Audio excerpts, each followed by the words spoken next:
Good evening and welcome to the Truth Mongers. I'm Ted Davies. And I'm Glenn Fleming. How's it going, man? I'm all right. How are you doing? Congratulations on your trip. Thank you. I appreciate that greatly. Sounds great.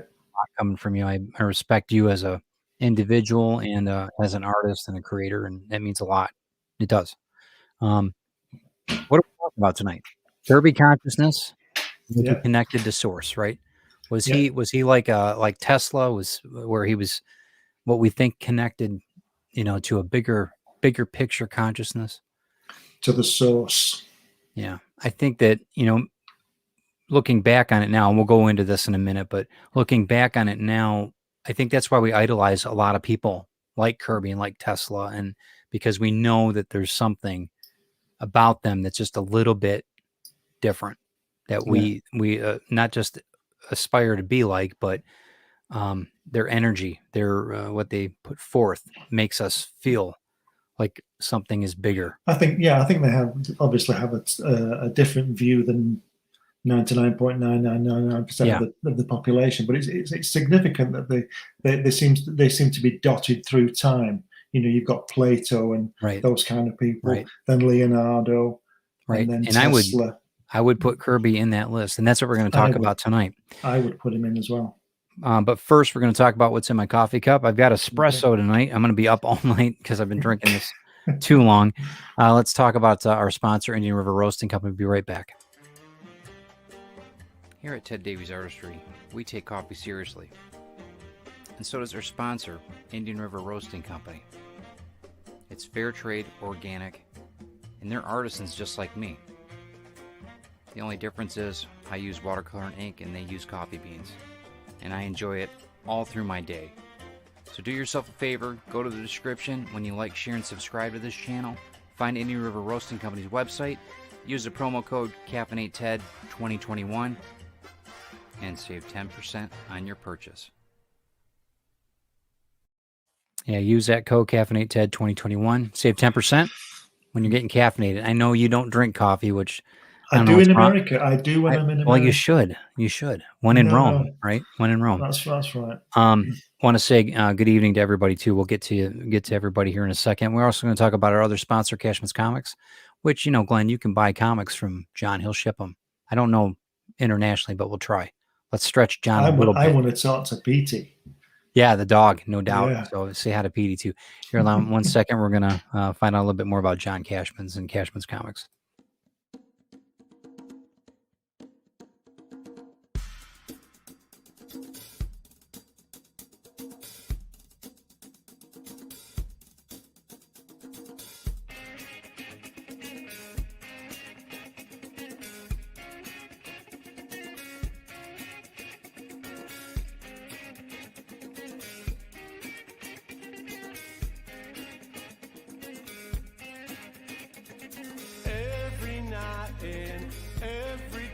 I wake up feeling the same way now. Need to find something to believe. Every night the dreams we make, they're haunting my head now.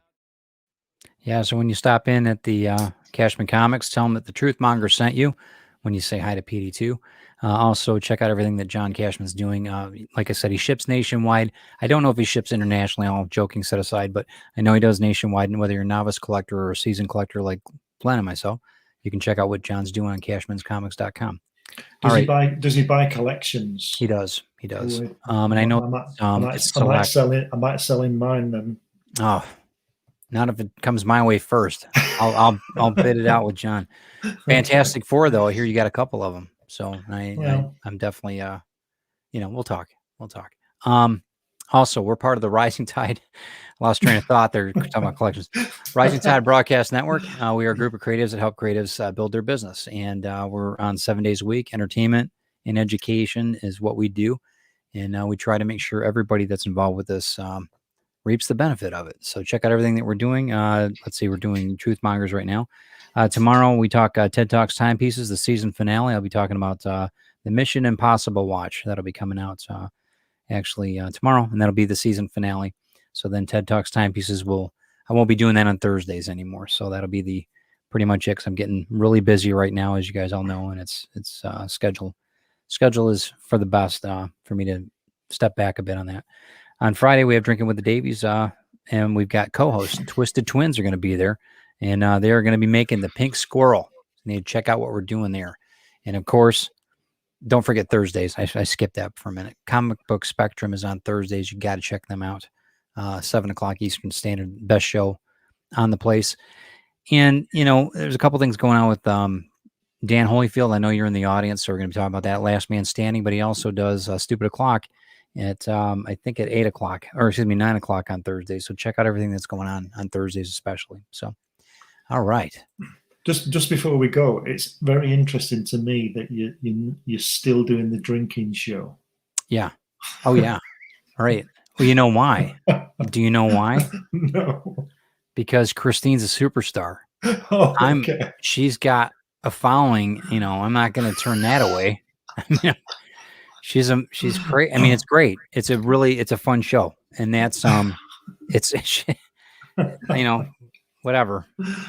You know, I'm just a mere participant in this whole thing. So, and before we go as well, I just want to say to you and to everybody, especially you, thanks for the comments at the end of the show yesterday. Oh, that was no, listen, that seriously, that was about you and the way you tagged me on the end. I really appreciate that. That's fantastic. It's my privilege, man. I mean, we're in this, all of us together. And if I can't promote people, especially you, I'm doing something wrong. That's extremely selfish of me if I don't. So it was my privilege. And I meant what I said. I meant what I said. And you've been doing this a hell of a lot longer than me. So, I mean, at least let me do that. Let me be able to promote you to the best of my ability. And that, you know, that's really, it doesn't even need to be said, but I appreciate that greatly. Okay. So let's get to the comments because I want to say hi to everybody. Let's go from the beginning. I apologize, guys. I know I talk too much. We got Carl, we got Paul. How you doing, Paul? Hope everything's going well for you. Let's see. Donna, of course. You guys are awesome. Say hi to everybody too. If you want to, Glenn, don't let me over. Yeah. Ken's Comics. Ken, how you doing? Everybody. Dan, Grant, how you doing? Yes, we are. Yes, we are live. Yes, absolutely. Absolutely. So if you guys have questions or whatever, or if you have input about what we're going to be talking about, because we're all Kirby fans, I think. And if you're not, you're going to be one by the time we're done talking here. And Dan Holyfield got it. Christine and Spoon Boy. That's the truth. That's my nickname on the show. I'll take it. No problem. No problem. How many nicknames have you got? I've got about 6 that they can talk about. I think that my nicknames. I'm sure I've got more. They just don't tell me. Yeah, my nicknames probably can't be spoken.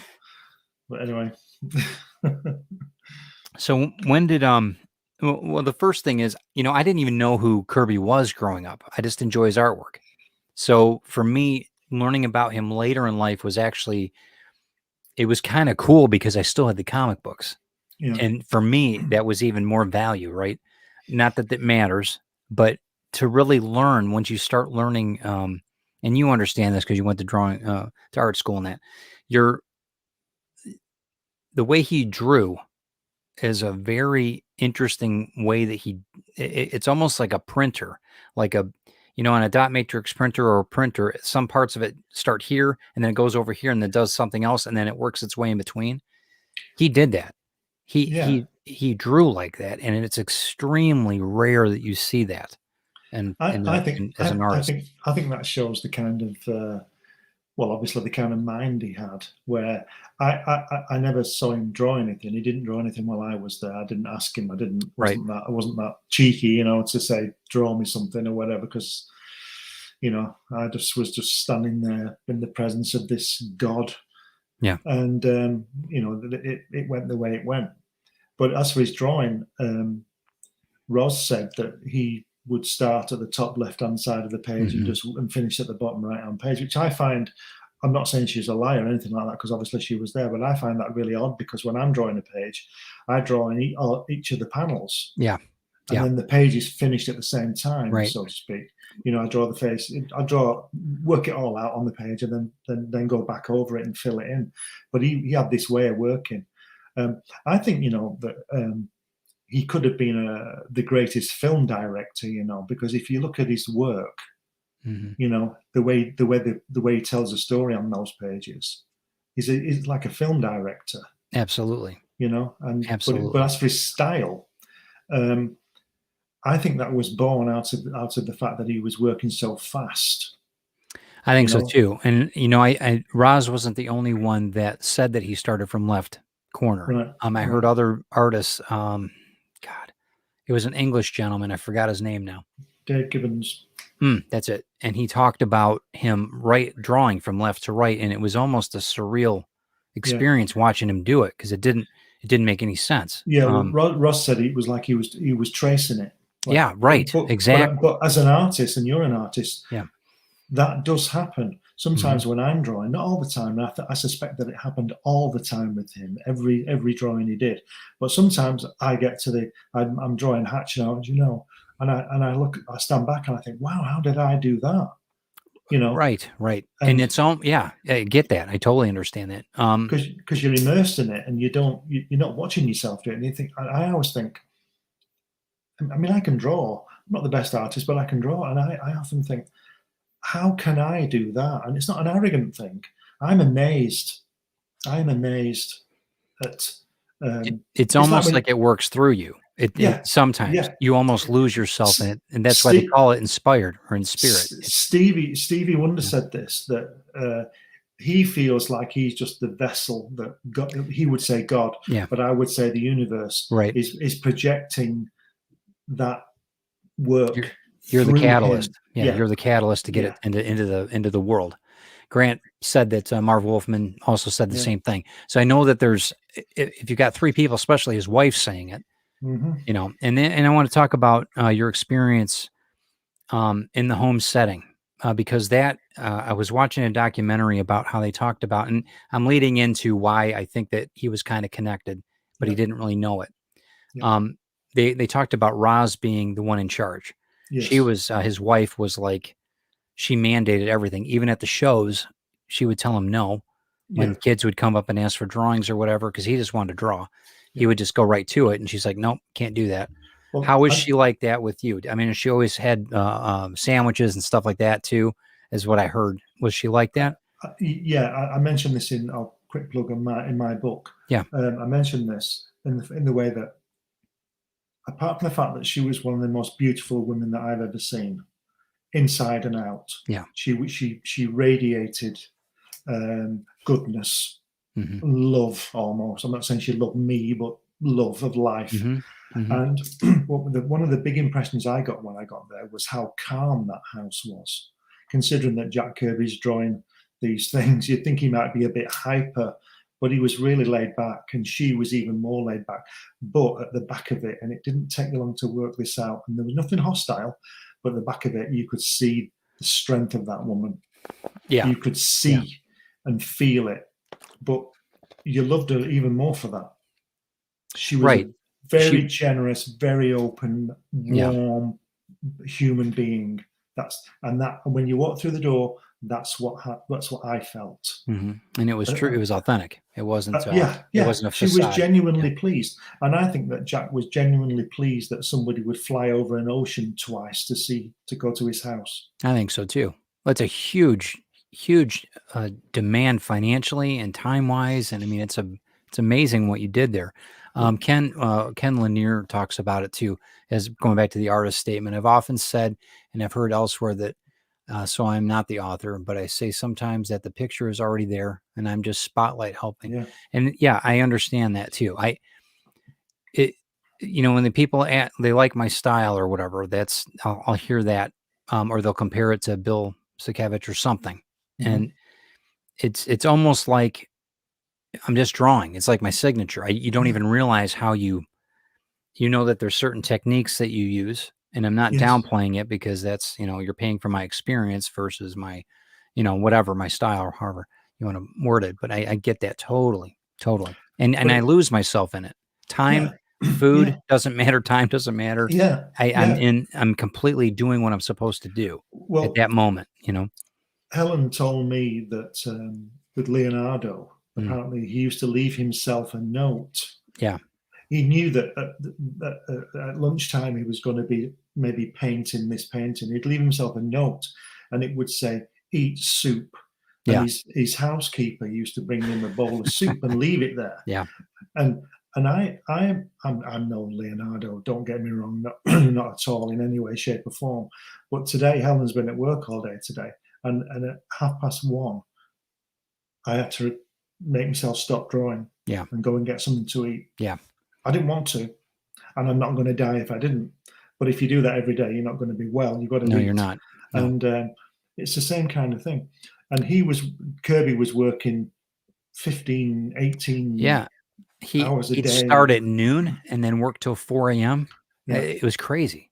Yeah. And his kids were talking about, I've heard them talk about, they missed weekends, they missed because he was working constantly. He worked from home, and you could, they could go see him, watch TV with him while he's drawing or whatever. But, it was a real, and I guess they moved out to California because of her health, right?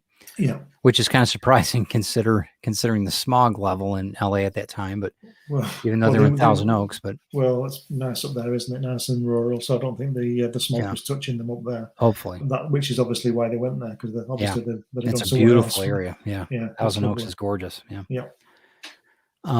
But yeah, I want people to get a feel for what, and we're going to talk about your project too at the end. But my thing about Kirby though. And maybe we can I'll bring up a couple of the drawings while we're talking about it, if that's okay with you. Mm-hmm. He was, as far as I'm concerned, as much a developing artist as, say, Renoir or Picasso, if you want to call him. I think I would put him in as one of the greats. I would see him at the DIA, Detroit Institute of Arts.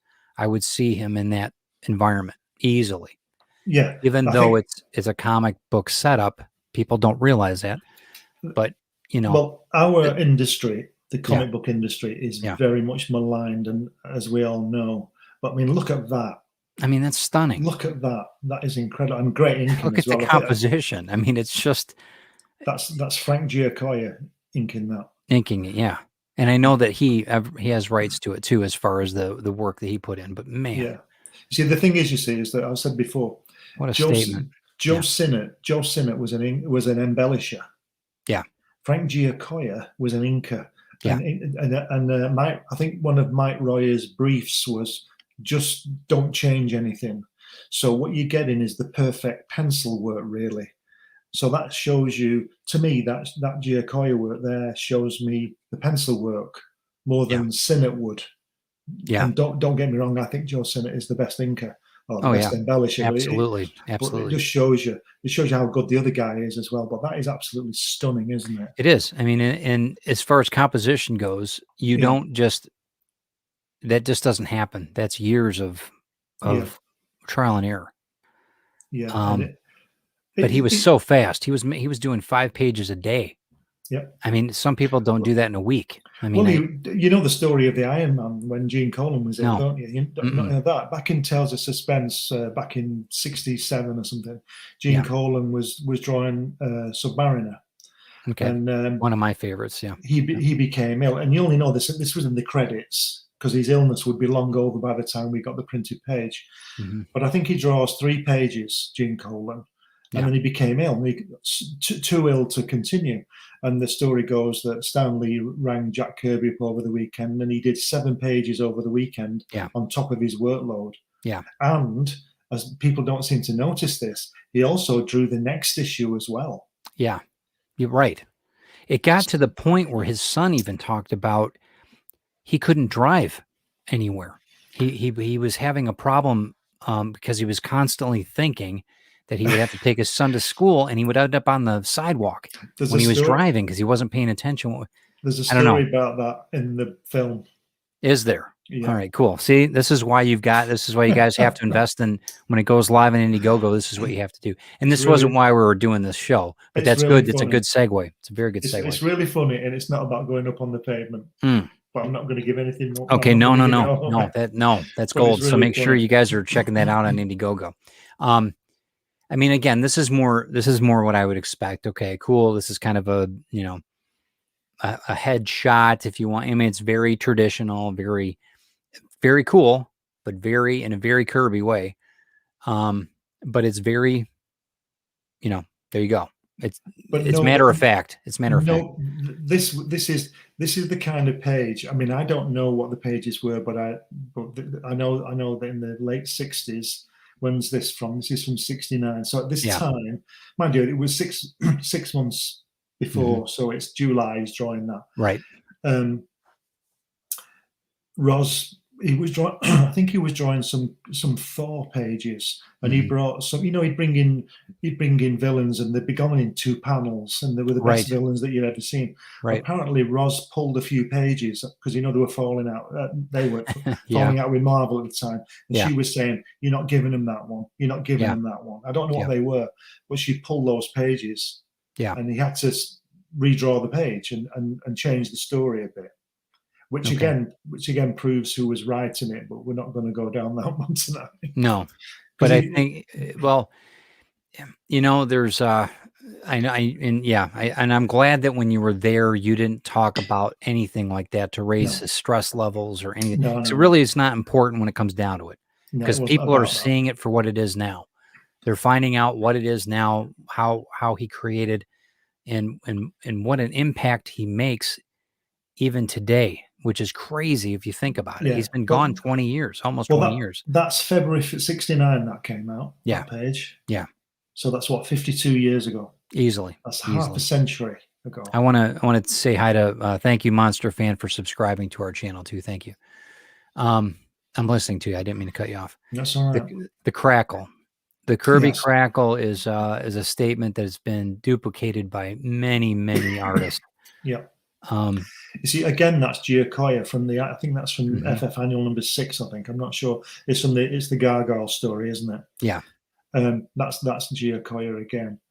And like I say, I always prefer Joe Sinnott, but Giacoya was a superb artist on Kirby. I don't think I've seen any of his own pencil work if he did that, but superb. And that's why these people get the job. But yeah, that is a fantastic rendition of the Kirby crackle thing, isn't it? Yeah. I mean, incredible. There's so much energy and power there. It doesn't need that color. That color's not the greatest, is it? But the power of that. And and I think that was dealt with the speed too, but he stretched the anatomy perspective wise and things that he did. Let me see if I've got another shot here. And that one's the crackle too. I'll go back to that one in a second, but there's the way that he stretched and used the surf. I mean, just incredible stuff. See, I've got a couple that are here too. I'm going to show you some of the ones I have from since I was a kid, but I recently posted on Facebook about this cover. That's another one of Kirby's. Fantastic. The best Fantastic Four covers don't feature the Fantastic Four. Right. They're not even secondary sometimes. You know, but they're not on there. They're not on there. I mean, I want that artwork on my wall. You know. Yeah. Carl says that's more than what I expect when someone says comics. That first page was art, and I agree. Well, I was going to say that I'll have to jump in. Great cover, FF72. Fantastic. That was the last one. I was going to say that the shame with the tally with Leonardo and those people, they were doing fine art, and he's doing this lowly comics art. Right. There's a stigma. Immediately, there's a stigma. People do it with me. Well, they had it back in What do you do? I'm a cartoonist. Oh, yeah, funny drawings. Right. Well, I do lots of serious drawings, you know. Right. Well, and even in the 40s, when I forget the gentleman, the guy, I use that term loosely, the gentleman that kind of threw comics to the curb, that said, "Oh, it's deterring our youth and all this other crap," and it really, Kirby had to scramble. He had to go to he went to several different places just to make it work. He and Simon did, right? Yeah. And they moved on, and Simon was a big proponent too, right? He did a lot of things with Kirby. Yeah. That I think he was more the manager side of it, though, right? Yeah, he was more. This is in the film as well. We talk about this with Joe Simon. He was. Jack was always impressed with Joe Simon because Jack was only about 5'5" and Joe Simon was 6'3". Jack. These are Jack's words. He thought that Joe Simon was more eloquent than he was, more intelligent than he was. Now, I don't know about that. But Joe Simon would generally be the one when they went to do a deal with somebody. Joe Simon would generally be the mouthpiece. Jack occasionally went along with him with the artwork. And I think they split it 50-50. And Joe Simon is obviously a good artist. He's a very good letterer. In fact, Joe Simon is the best letterer that Kirby saw. He says. Really? Yeah, really? I did not know that. Okay. Yeah, but I think that what happened was when they were producing Captain America and all those Boy Commandos and all that stuff in the 40s, Kirby would have the stories, Kirby would draw it, Joe Simon would add bits or take bits out or whatever, and he might ink it. And then when the pages came back, Jack might put some further inks on it. It was a complete collaboration, and nobody, I wasn't there, but they didn't get in each other's way. They trusted the other guy. Okay. Do you think that, let me take this down here. I'm going to put this picture up. Do you think a lot of people that were on the Kirby train were there because they knew how special he was, that they could not extort it, but they could make, or do you think it was a legitimate partnership with Joe Simon? Yeah. Just in general. I know that Stan, he was more of a showman when it boils down to it. I'm just asking, and then we're going to get into the yes, because as far as I'm aware, and obviously I may be wrong, but because I wasn't there, they split the money. Joe Simon and Kirby split the money. Okay. And that obviously didn't happen later. Well, and I think that there's we all have our talents, right? Yeah. But I think he probably wasn't a front man at all. I mean, Kirby wasn't. He was more. I've heard him speak on other things. I know on your video he speaks. I think what Kirby did, he just wanted to draw. Yeah. It's like with the Beatles. They didn't want to do business deals. They just wanted to sing. Sure, and that's the way it should be. Yeah. I mean, we have managers for a reason. I mean, we've got agents for a reason, right? Yeah. One of the things about that I think probably is the most valuable tool is that ratted old desk that he had. That it's a character unto itself. He had it in New York. He used it in his basement where they lived. My claim to fame is that my work has been on that board. That's awesome. As you will see in the photographs. And that's awesome. If you haven't already seen them. It was when he's giving me a critique of my work. And then after that, I had the real critique sitting next to Ros Kirby. Yeah. Under that fantastic collage, that landscape collage. Oh yeah, yeah. And you'll see that. Yeah, I was on the wall behind. You were kind enough to show me excerpt of the movie, and it's really an amazing thing. It's a menagerie. It really is. It's a mosaic. You'll see it. I'm gonna just leave this up for a second so everybody can enjoy you as a younger man. In Thousand Oaks. I'm 14 there. And then another great shot of Jack. And then this one here he sent over, and I think that's a great shot. Whoever took that. That's not my photograph. No, it's fantastic. Whoever did it. Yeah, it is a good photograph. Yeah. And I think that kind of says it all right there, because that was really before his height, of genius. But he was just beginning. I mean, this is probably in the 50s, 40s. It's probably 40s, because he was beginning in the 40s, right after he got out of the war. I'd say that was later, but yeah, really cool. Anyway, let me get back to the comments. But the do you think that why do you think that he was so prolific? His ideas. I know that he wanted to start a new mythology. I know he wanted to create.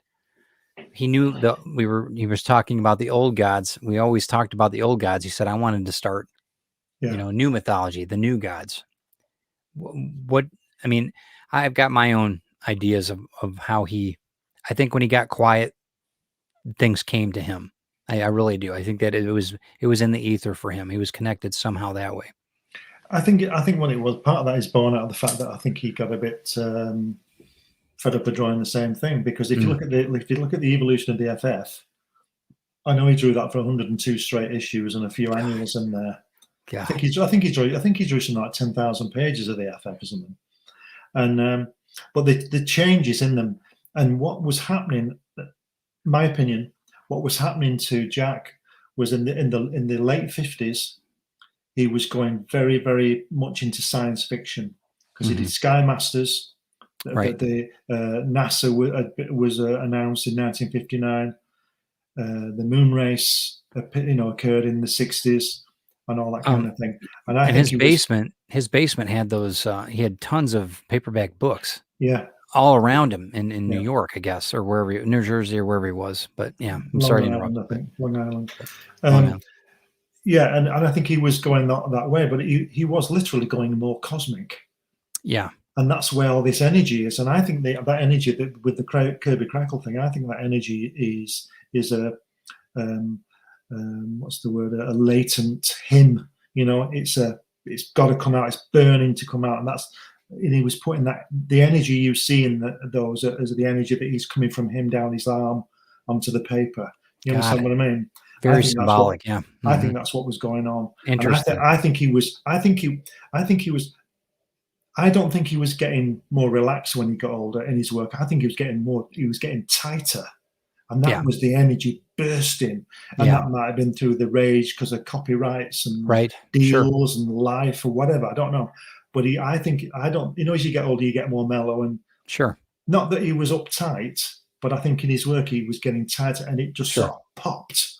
I think it popped in 1965 when he'd be about 47. It just went bang, and the FF went cosmic. Thor went. I mean, look at Thor.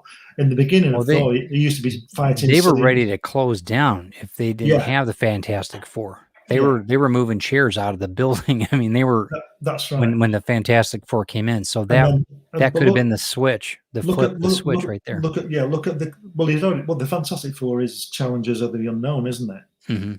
Really, it's just an extension of that. Yeah. But if you look at Thor in I know he fought the Viet Cong and the usual Red Menace and all that kind of thing. Sure. And then look where he went. He was trying to find Galactus. Yeah. Well, there's a huge epic. Yeah. There's a great similarity space here. Opera. Yeah. There's a similarity here because Thor, who is a god, very, very powerful being, he went to search the higher being. Now, barely 5 years later, where did Superman go? Yeah. He went to try and find New Genesis, didn't he? Yeah. So you've got Superman, who's a god, trying to find the higher being. And that is the catalyst, I think, that Thor was the catalyst for the new gods, because Kirby was bored with the Norse god, I think, because there was only so far he could go because because of what it was. It was a Norse god. And it was known. And it was a known thing. Exactly. I think he wanted to escape that, kill them, and do the new gods, which is what he did in New Gods, because the splash page is the day came when the old gods died, and there's little Thor's helmet. It looks like a little bit like Thor's helmet on that drawing. Yeah. It's not interesting. Not quite, but it's there, Dan wrote, "There's no difference between fine art and comic art. Art is art," and I agree. And it's subjective. Not everybody, I'm sure, likes Kirby. But we're talking about maybe the method, maybe the creativity that created the greatness that he was fortunate enough to bring to us. I mean, it was it's a really good. I think it's a good discussion, because I really do think that there were a lot of similarities between not hearing voices in that, but with Tesla, with what he went through too, and how he became. He worked by himself. He was very quiet, very to his point.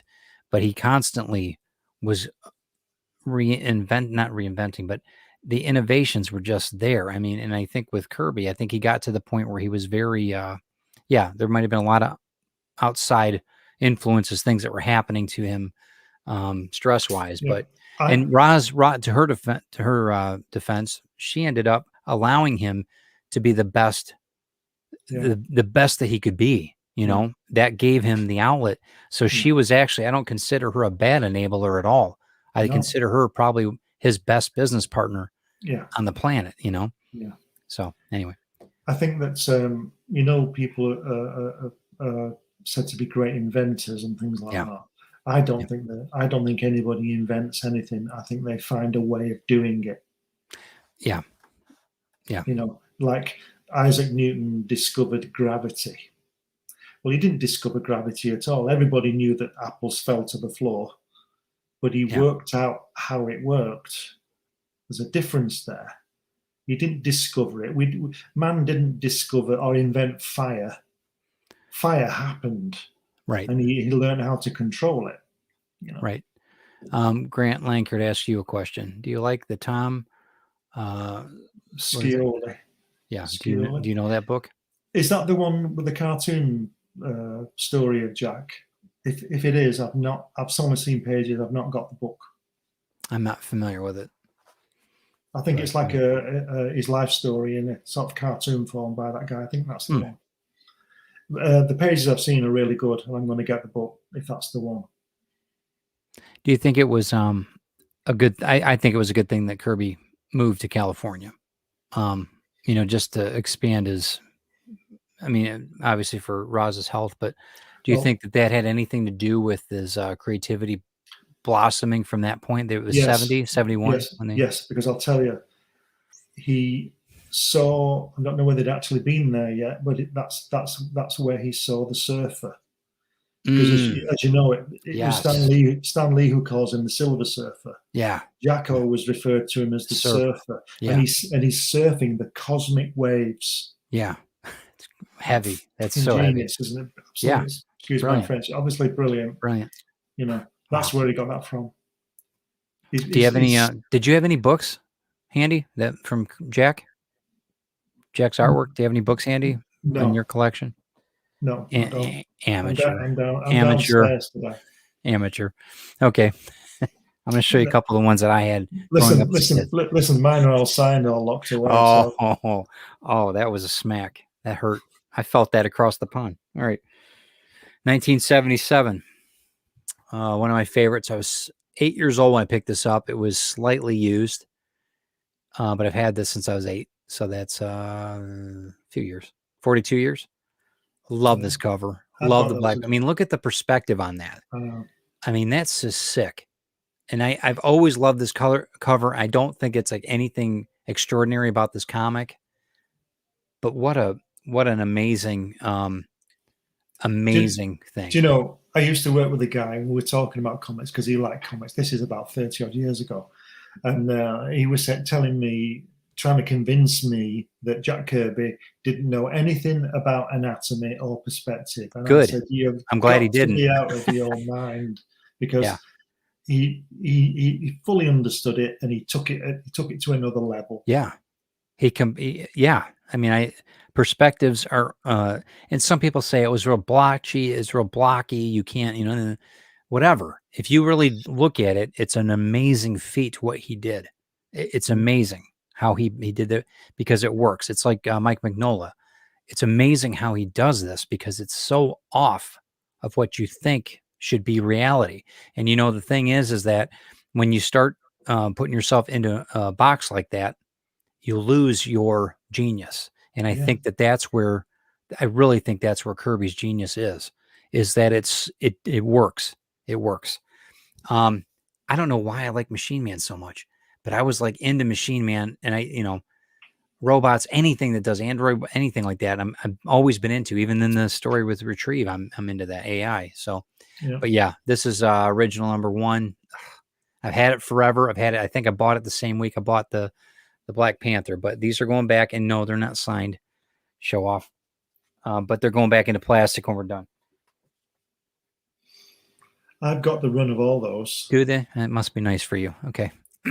But I was just a 6-year-old kid, 8-year-old kid. I didn't have any money, so whatever. You were like 40, whatever. You had a bunch of money.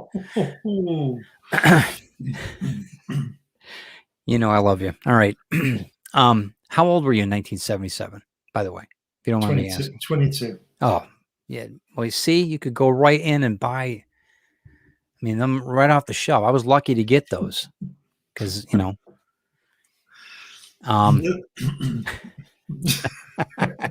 So Brian, that's great. Ted and Glenn are heading to the Thunderdome. Yep. Okay. Anyway, I digress. Go ahead. Keep talking because I don't want to take away from what we're trying to accomplish here.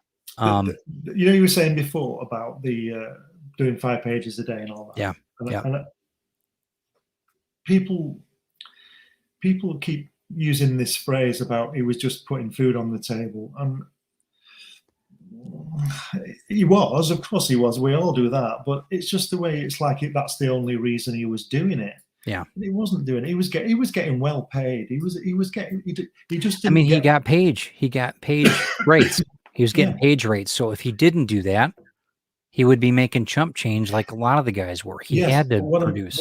But what I'm saying, well, he didn't have to produce it. What I'm saying is, he didn't have to produce it for that reason. He had to produce it because he wanted to produce it. He got paid as well, and he would have his eye on that as well, of course. But that wasn't his entire. I don't think that was his entire thing. He wasn't thinking, I've got to do 5 pages to get $250 a day to get. I mean, it was a byproduct of what he was doing. I mean, who in 1959, 58, 59 was getting £50,000 a year, $50,000 a year? He was. Nobody. And doctors. I mean, exactly. So he's earning a lot of money. He just didn't get what he should have got. Right. And that's a good point too. Maybe we should talk about that. Do you think that, you know, he thought that he should get something back, creative percentage, something. Yeah. When do you think that happened? Do you think it's after he got separated from everybody, got out to California, and then really saw what was going on? I mean, what do you think happened? No, I think the move to California wasn't. I don't know, but it wasn't to do with that. But I think that's why Roz was taking those pages in 1968, 69. Yeah. And he left in 1970. So he got the deal he wanted at DC. He was his own editor. Nobody was going to mess with his work, he thought. Yeah. And then he got people like Mike Royer to not change anything. But I've said on, I think it was on Brian's show the other day, that Carmine Infantino, I think the big coup was to get Kirby. Yeah. But when they got him, they didn't know what to do with him. Right.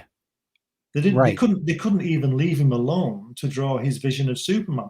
You've seen the pencils of his Superman face. It looks okay to me. It doesn't look like Murphy Anderson's Superman, but it wouldn't, would it? No, it wouldn't. It's Kirby. They changed it. And I think there's a cover, isn't there, where I think it's Jimmy Olsen, where Superman's laying back. Yeah. It's totally redone by Neil Adams, or it's inked by Neil Adams, but it's changed. Now, Neil Adams is a great artist, but Neil Adams is Neil Adams. And they should have let Kirby, because they changed the Jimmy Olsen face as well, didn't they? They changed all the character faces. Yeah, they did. I think they were wrong to do that, and I think he was pissed off with that, and I would have been. And it's censorship. I mean, it is in the rawest form, right? But he's supposed to be editor. I thought that was an editorial decision, and he was the editor. Do you think that do you think his ego was getting in the way of his creativity as time went on, or not? And it's hard because I'm not judging him. I'm just saying. No, I don't think he was. I think he was just cheesed off with giving all his products away. Yeah. And then people started changing them. Yeah. To add insult to injury, you know. Yeah. That's what I don't know.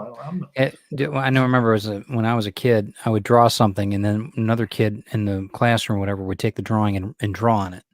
Yeah. And boy, that used to chat me. I mean, it used to send me off, you know. And I wonder if that's the feeling that he felt, because I totally understand that. And I'm sure any artist that would, or writers for that matter, on this call. When I was at art college, we had a teacher called, incidentally, was called Pat Kirby. And, really? Wow. Yeah, and he'd heard of Jack Kirby, and I was just, blah blah blah. And we were drawing. He brought in it. You don't get. Maybe this kind of thing. Maybe all art teachers do it. I don't know. One day he brought in a box of chicken's feet. Okay. And when you pull the tendons and they do this. Yeah, that's really gross. Everybody was doing that. And it was really funny. Anyway, so we had to draw these chicken's feet, right? Just draw them with a pencil. So I'm drawing these chicken's feet, and this Kirby guy comes along and he says, "Oh, that's not right there," and he does this, and rubbed out my pencil, and I said, "Did you throw him to the ground and stomp him in the throat?" Man, I would have gone crazy on that guy. I don't believe you did that. I don't believe you did that. And this was just a crappy drawing of a chicken's foot. So if you're a professional artist like Kirby was, and arguably you're the best, and somebody's changing your faces, and you can read that. Al Plastina and Murphy Anderson not only fixed Kirby's Superman family faces, they also did the same on Mike Sikowski and Supergirl and Werner Roth on Lois Lane. Yeah, okay. It was to keep the faces consistent from book to book. Really. I mean, yeah, it's still censorship to me. I don't know. I mean, when I was in architecture school, we had, and this is before computers, so we would draw everything, everything was hand drawn. It was right before the computers started coming into drafting. Yep. And we would be redlined. Literally, they would take a Sharpie marker to all the drawings that you did. And they did it on Mylars, because the Mylar was a plastic lead. Mylar, for those who don't know, is it almost scores when you draw it. So you get a really crisp line on the blueprints. But it was all red line. We had to do blueprints, and they would red line everything. If it was on vellum, they'd red line the whole drawing. Some of those kids, I remember some of the people were in tears because they spent hours overnight drawing elevations and perspectives, and this was all 2H lead, and they were in tears. They were devastated. And I think the teacher kind of got off on it. It pissed me off. That was one of the reasons I got away from that type of environment with the teacher, because it's an ego thing. And I hope that Kirby didn't go through something like that. And I can understand it totally. I'm sure you guys can vouch for your feelings too. But that story. There's a story, I can't remember what it's called, where there's two guys stirring a pot at the beginning. One of them's obviously Stanley because he's tall and left-handed, and it's like a gargoyle story. Have you seen that? Yeah. Well, he was told to redraw, I think it's 3 panels in there, by someone who was younger than he'd been drawing. An editor, I don't know who it was, but he just changed this because this person obviously didn't understand storytelling, and you can, I think it was in the Kirby Collector. They showed the panels that were he didn't rub them out. He submitted them again, and they showed the new panels, and they don't work as well as the original ones. The ones he was way he was told to draw, as opposed to the way he drew. And these things will be going around his head, because you're talking about perspective. I used to work at a place. I used to do the designs of the brochures and all that kind of thing. Yeah. And this all safety signs. And they had a photograph of a door. What we used to do in Photoshop was, rather than get the photographer in to put a sign up next to the door, we used to drop it in on Photoshop. Sure. Dead easy. Makes sense. And because I know what perspective is, I dropped it on and did it in perspective with the door. Okay. Took me 2 seconds, 2 minutes, easiest thing. But the bottom of the door wasn't on, so I did it by eye. It comes back, the director wants it changing, it's not right. And I was told to change it, and I refused. And my manager got, I call it God's light box, the window.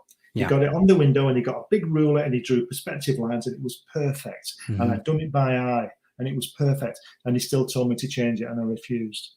And that's the kind of thing that he was going on. I said, you just proved me right. Yeah. If I change it, it's going to be wrong. And I refused to do it. So he did it, and he made it wrong. And the director was happy. What can you do about that? Nothing. So how do we, when we're talking about that, and throughout history, people have done that, right? Yeah. For the greats. And with Kirby, it was no different. I'm sure that it was probably very, not humbling. I don't think that's probably the right word. When you get to that level, though, and you feel like you got all this fan, and again, it's not like today. Now it's a whole nother level. But back then, you would think, with all the work that he did and all the sales, and that's one thing he talked about in the documentaries that I've been watching. He talks about how many books sold. Mm-hmm. That was his proof of his thoughts, is what he said. And isn't that sad? When you really think about that his talents were judged by how many books were. But that's just commerce, isn't it? Captain America in the 40s and those things were all selling 1 million copies a month. But then again, so was Superman. Incredible. But that's because there's no television and that kind of thing. Now kids have you just see people glued to the cell phone all the time, don't you? You drive down the street, and how many people are actually looking where they're going? They're not, are they? Even people driving are looking at the cell phone, aren't they? So that's the kind of environment that he moved into, and I think as an aside, is where the world is going now. We're moving into a different world with one thing and another. What do you think that Kirby's? Well, I mean, growing up in New York, right? He was a Jewish. Were his parents immigrants? Or was from Austria. Yeah. Okay, so his parents were immigrants, and I know that he dealt with a lot of because his real name was Jacob. Is it Kurtzberg? Kirksberg. So he dealt with a lot of bullying. He had to fight his way to school. I mean, there's a lot of things like that. And then he was obviously in the war. There's a lot of things there. Do you think that got him to the point where he was not tough enough, but you hear all these stories sometimes about these really great people that have gone through a lot of anguish and a lot of things in their lives early on to where they reach a certain level in their lives. And I don't even think he knew what he was doing. You know what I mean? How could you? I know he talked about later in life, he said people will see comic book art in art institutes. They'll see our work and they'll recognize it for what it is. Yes. They don't see it now. Well, do you think that do you think his growing up in that environment got him to the point where he was more connected with source, even though he probably didn't realize it? No, I think he was born that way. I think he had talent, and I've said this before. You don't acquire talent. Right. You're born with talent. Yeah. And I've said this analogy I agree with that.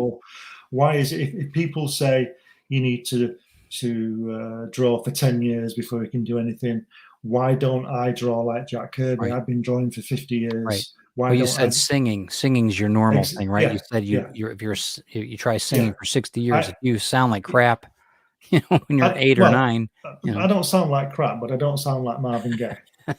Okay.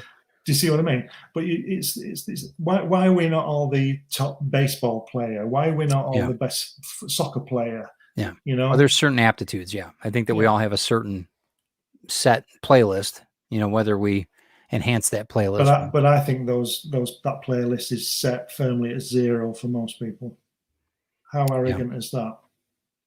Well, that's your truth. There's nothing arrogant about it. It's the truth. I don't think it's my truth. I think it's the truth.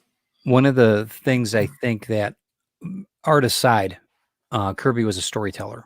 Yep. And I think that he was probably one of, I'll be safe to say that in the last 100 years, probably one of the best storytellers. I know he's affected so many lives that people don't even realize that they were affected by his storytelling. Yeah.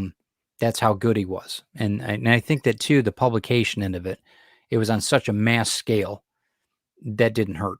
So do you think that he would have the same impact if he started out today than he did back then? Do you think that he would be? No, because comics are epic. Yeah. not doing very well, are they? Apparently? No. Well, the films our group, they're doing pretty well. All of our indie groups, which is great. I'm glad. Yeah, but we're not selling 1 million a month. No, we're not. Not yet. Not yet. But I think he would have been a film director now. Like I said earlier, I think because if you look at the great film directors that have been influencing, like certainly George Lucas. Yeah. I mean, let's face it. I mean, come on, Star Wars is the new gods, isn't it? I mean, it's period. Yeah. It's and Spielberg, people like that. How do you feel that they are the same caliber? Do you think that their gifts are of the same caliber as Kirby? See, I think Kirby is different because it was out of the ether. He created it all. It's like a symphony. It came from nowhere. Even though Thor and that was, their mythology, but whatever. It came out of nowhere. Silver Surfer, I mean, come on. It's completely. Is there anybody you can compare him to in today's modern world? I mean, well, I was going to say Stanley Kubrick, and he's not with us, is he? But yeah, I think the great storytellers today are the filmmakers, and it's like Scorsese, Spielberg. I won't say George Lucas because he doesn't really direct a lot, does he? He produced. I think he only directed a couple of things. I think he did. Some people don't like Quentin Tarantino. I think he's a genius. He's brilliant. I think he is, and I think that Rodriguez. I think that all of them, they've taken little tiny tidbits of older ideas, but man, what a different venue. What's that guy called as Batman? Nolan. He's good. Yeah. Jack Kirby would be storyboarding fight sequences for TV Yeah. and film. Probably. You Yeah. know what? Probably. He reminds, I think they should do a story, and I know he reminds me a lot, and I know who am I thinking of right now? Who would be a good actor that could play? I think Oscar, the one that was in Star Wars, Poe. He was Poe. He was the X-wing fighter, whatever. He was okay. I think he would be perfect to play Kirby if they did a movie of Kirby's life. I think he'd be time frame wise. There might be younger or older actors at that point. But yeah, I think that would be dynamite if they would do a document. It might not be interesting to some people, but for us, But you'll know this with your Hollywood exploits. Exploits, thanks. Yeah, you know that when Retrieve hits the screen, it won't be like the comic. No, it won't. Right. And I don't think it should be. I think it'll be reminded, That's a different thing. That's not what I'm getting at. What I'm getting at is the fact that if and when somebody decides to cast someone to play Jack Kirby in a biopic, yeah, it won't be the true story. Because if you think about it, and I won't go into it. We know why. Mm-hmm. Yeah. So what's the point? Good point. There's no point in doing it. Good point. To me, but you know what I think about all this stuff. He is now he's thing of legend. Now his kids are still alive, and they'll promote the stories of how Roz would have people in the house. She would feed everybody. That kind of thing. There were stories I heard about that they had some type of UFO worshiping cult or something that came to the house. And I'm like, you're kidding. And they let them in. And she said, I heard her say, they let them in. They fed them, and they wanted to take Kirby on the UFO with them to leave the planet. And okay. Again, I won't go into the detail, but there's a great story on my film about. Awesome. I didn't realize this is going to be a 2-hour infomercial for Indiegogo. It's great. Sorry. No, it's great. Great. About Kirby and NASA. Right, I'm not going to say really. Anything. Yeah. Okay. Kirby and NASA. Oh, okay. And that that's one thing. That's one of the real the cinch pin of all of it, because you and I talked about this. When did he make that drawing on Mars, the face on Mars? When did he make that? 1958. Okay, so this was decades before. This was 18 years before Viking 1 became the first US manned probe to land on Mars successfully. Okay. And but what they do is, as you probably know, they go into orbit, and it more or less mapped the entire surface, photographed it, And when the photographs were looked at, there's the face in Cydonia to the north of the planet, and it's there, and it's a face, complete with little pyramids nearby as well, which gets rid of the wind erosion theory. Correct. Because the face is curved, but pyramids are not curved. Yeah. They're angular. So there you are. Good point, Carl. In a lot of ways, Jack was the source because of inspiration he gave to 80 years of comic pencilers. And I agree with that too. Yeah. And I think that's probably it's a big burden in some regards. I wonder if he ever got stressed out about that. Maybe that's why he perfected his work to the point. No, I don't think. No, I think you've met him, so you know. Well, I would say that he was just totally focused on what he was doing. He wasn't really interested in what anybody else was doing, because he said to me I said to him, "Who's your favorite inker?" And he said Joe Simon, but he likes Joe Sinnott, but he liked Frank Giacoia. But the thing was that when that piece of paper left his desk, he didn't see it again. It was put in an envelope and sent off, or delivered to the office. Yeah. When he was in New York, he didn't see that again, because I told you, and this is in the book. I told you that when I went the first time, Roz pulled my shirt, pulled my arm, said, "Come and look at this," and took me in this other room. Yeah. And there were stacks and stacks of artwork in envelopes. Yeah. He'd just received them over the past few weeks from Marvel and DC and whoever he was drawing for, but where they came from. And she said, "Open some." And I said, "What?" And I was opening Kid Colt pages from 1962 or something. Oh my and God. he hadn't seen them. They hadn't seen those pages since then. they left that desk. You know, and that was 1988. So there was what 26 years since he drawn. Oh, What a yeah, century! that's a career. That's a career. And I tell you what, I did pull out. I pulled out the cover of the Hunger Dogs. You know, the one that Greg Theakston made an oil painting about. Yeah. I held the pencils of that in my hand. Wow. Because he must have light boxed it. Because I was going to ask Jack about that. Did Greg oil the drawing? And clearly, and I forgot. So the universe gave me the answer because I pulled out the pages because it was all smudged at the top where the title is, right, where fingerprints had been, and the pages of the Fantastic Four, amazing. I mean, it could bring you to tears. I mean, really, if you think about the importance of that, yeah. I mean, a generation of incredible. He did a drawing on the Hulk. Sorry. Oh, it's okay. No, it's good. We'll talk in a minute. I would have liked to have could have put Jack Kirby cameo in one of the Marvel movies. Wouldn't that have been something? I think that would have been a great thing. Like maybe a photo in the background or a scene. Yeah, you know what? That would have been awesome. I think that would have been a great nod to him. I don't think it would have taken much. No. 5 seconds, 10 seconds to, just a little, even if it was in the background, his signature or something on, that would have been great. That would have been great. Ken's Comics, Ken Lanier says, are you suggesting that talents is tapping into a higher creative energy and sharing it rather than creating completely from within your, yes, I think so. I think that we all have, that's why I think that a lot of people have the same idea or similar ideas. And that's why copyrights are so important. I'm not saying it happens all the time, but I think that certain things happen. Oh yeah, you know what? I had an idea for that.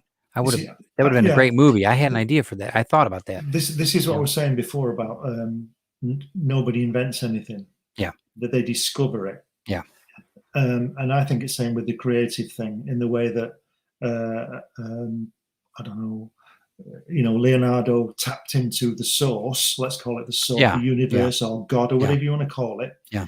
And his mind, Leonardo's mind, tapped into that and did what he did. Kirby's mind tapped into it and did what his mind did, because he didn't see it the way Leonardo did. Right. Tesla was more of a mechanical, and electrical engineer. Yeah. Yeah. But Kirby drew that kind of stuff. Yeah. But Tesla made it work. Yeah. And the things that he did draw, they look like they worked. He really didn't draw any cars or anything. That wasn't like his thing. But if you look at any of the mechanical Kirby work, it's insane. It's insane. It works. You can tell it works, can't you? Right. Ken says, I agree about the cameo. I remember playing a PS2 Hulk video game, and the convenience store was named Kirby's, and I got a little thrill. See, that's cool. That's, that's true nerdom right there, Ken, because that's, we'd all get it. All of us would say. It's not happened yet, but I can reveal that in a future issue, Hatch is going to have a Roz on his cap. Oh, that's cool. Good, man. Good on you. That's on. Wait, Kirby did. Hold on. Brian K. Morris says Kirby did make a cameo in an episode of the Incredible Hulk package. Really? Yes, did he?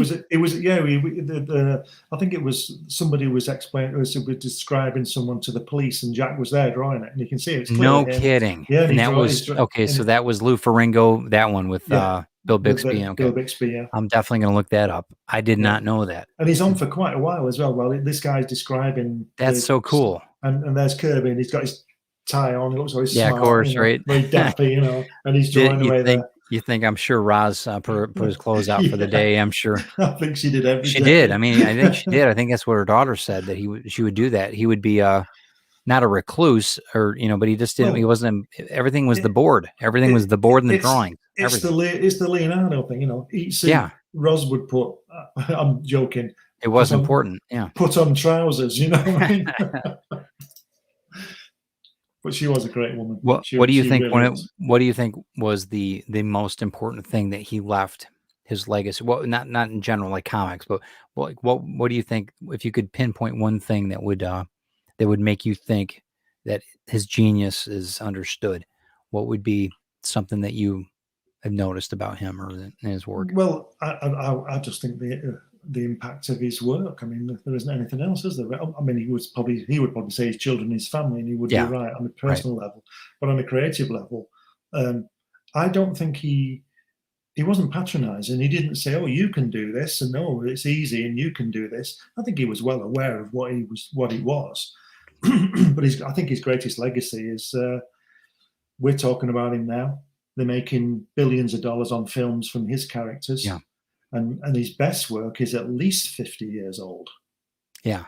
A man out of time. Yeah, he's a man out. I mean, really, I shouldn't say that because he did live a good life, but it was, I mean, to the epic proportions that it is now, changing how many generations now in the future, now, I mean, I think it's changed my kids, it changed me, it changed, Yeah. I think people should realize as well that they probably do realize, but what they should realize is that he's not the greatest artist, but it's the power and the energy and the characters. Period. Yes. That he puts in it. I agree. It's the storytelling. It is the storytelling. If you think of great artists, you've got a myriad. You've got Gil Kane, John Buscema, John Romita, Neil Adams. These are fantastic artists. I'd love to be able to draw as well. Technically, they are. Technically, absolutely. Yeah. But you must notice that when you pick up Jack's FF, and then you pick up John Romita's and then John Buscema's after he left, there's no energy in it. No.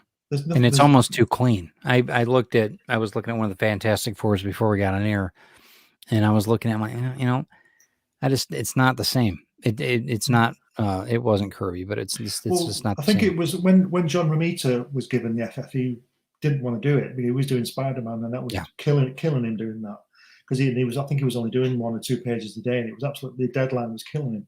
And then Stan said to John Romita that you're taking your Spider-Man, putting on the FF. And I think it was John Verpoorten who inked those issues. And John Verpoorten inked the Eternals. And he died when he was 37, John Verpoorten, back in 1977. Wow. What an underrated inker that guy is. He's superb. But when John Buscema came on the title, after only a couple of issues, I think, they put Joe Sinnott back on inks to get the Kirby feel back. Yeah, maybe that's true. Dan puts up a pretty good argument here.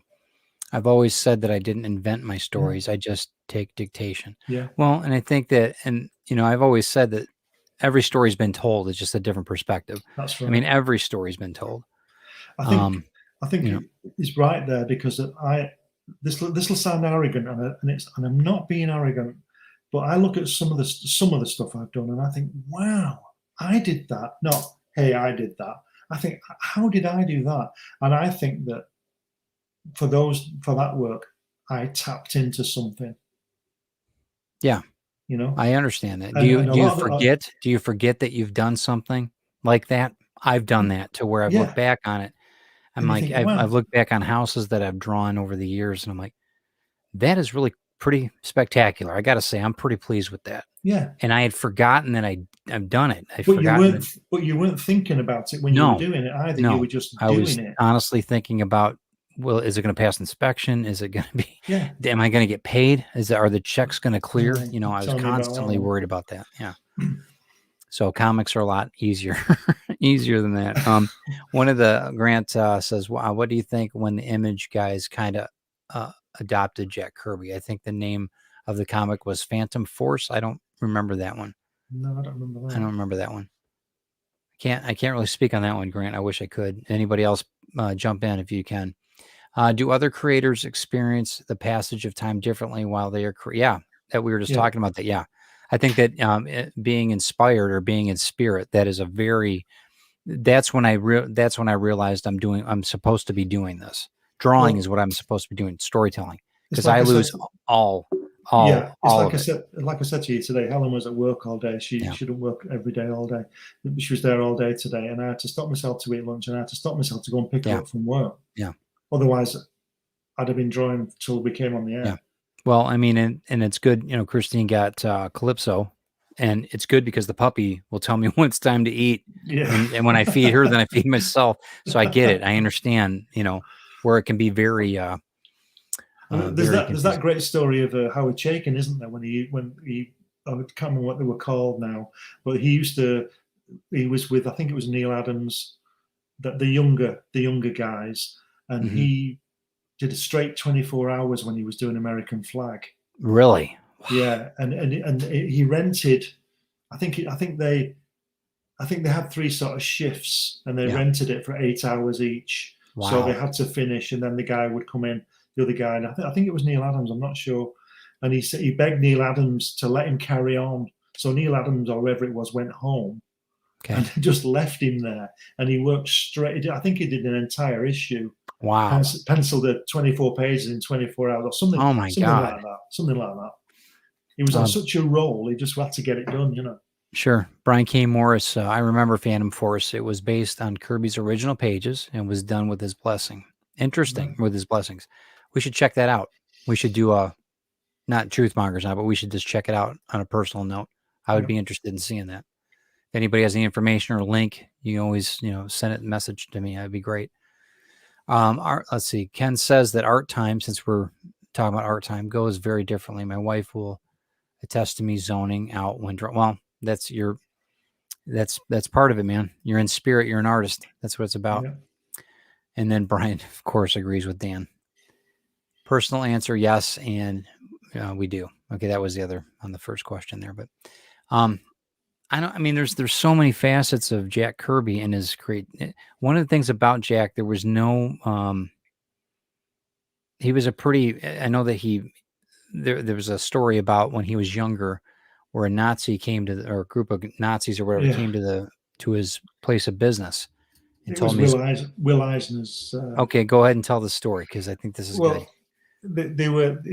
I think it was after the Captain America cover where he's smacking Hitler in the face. Yeah, right. It's a classic cover. Yeah. I don't own it. You probably own it. It's probably signed, right? No, I've never even seen it. And I think it was just after that, and America wasn't at war at the moment. Which again, the cover is visionary because he's punching Hitler in the face, and America wasn't in the war then. Right. I know Americans think it started in Pearl Harbor, but it had been going for 2 years before that. Right. But they knew they were all going to. Jack knew he was going to get called up. They knew they were going to go to war, so they did that cover. They wanted a big villain to launch. Well, Captain America. And they got it. Yeah, and they got it. But apparently, the Nazis, or the Germans, whichever one you want, because they weren't all Nazis, but we still fought the Germans. They were big on the unions on the shipyards. Yeah. So there was a lot of Nazi German Hitler movement in New York at that time and in America at that time. Pro Hitler. So these guys apparently saw this cover, found out who'd done it, where they'd done it, and it was the Will Eisner Studios, Eisner and Iger, Studios. Yeah. And apparently the receptionist called up and said, "There's 3 guys here to see you." I don't know the story goes. He went down and knocked them all out, but I don't. Yeah, he's a scrapper. I mean, he didn't play well. He grew up in that environment. And he's like, I'm not putting up with that crap. And then there was another joke about another story about when the guy came about they weren't happy. They were paying too much for the towels in the bathroom. Yeah, them sort of towels that you pull down, those kind of things, to wipe your hands. And they didn't like this, and so. Joe Simon told the supplier they didn't want him anymore, and he came round, and Kirby sorted him out. This guy threatened him. He said, "If you don't, you know who I represent. If you don't take our towels," and Kirby said, "There's going to be problems." Yeah, and he sorted him out, and he came back, and he came back, and he said to Will, "Don't worry about him. We won't be seeing him again." Wow, that's cool. Well, that's Kirby. Dan Holyfield said, Lindsay jokes that when I'm writing, she stands safely in my office doorway and pokes a long stick in my direction. I understand that too, right? No doubt. And then Phantom, Brian K. Morris, Phantom Force is written and drawn by Mike. Is it Thibodeau? Yeah. Who was one of Kirby's later inkers. Interesting. Very interesting. I think Mike Thibodeau was in the kitchen when I went the second time. Really? There was a couple there. Young couple, but I can't remember who they were, and I think it was him. I think it was Mike. I'm not sure. Wow. And maybe his wife, but they were there. But I didn't know who the hell he was. The stars were aligned. I told you about the first time I met George Perez, right?